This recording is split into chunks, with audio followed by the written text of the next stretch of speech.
கர்த்தருக்கு யாக்கோபை மேற்கொள்ள முடியுமா முடியாதா? எப்படி சொல்றீங்க? யாக்கோபு என்னும் பூச்சி.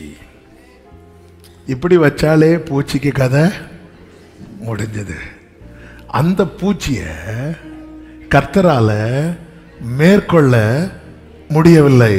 அந்த பூச்சி என்ன பண்ணிச்சு தெரியுமா? கெஞ்சிச்சு.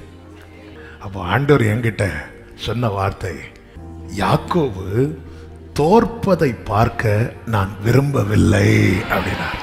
சில நேரத்தில் என் பொண்ணு டேடி பலம் பார்ப்போன்னு சொல்லிட்டு அப்படி கை வைப்பா. நான் அப்படி ஜெயிக்கிறது மாதிரி வந்துட்டு என்ன பண்ணுவேன் அப்படின்னா, அப்படி அவளை ஜெயிக்க வச்சிருவேன். அந்த யாபோக்காற்றின் கரையில நடந்தது இதுதான். இந்த பூச்சி தோக்கிறத பார்க்க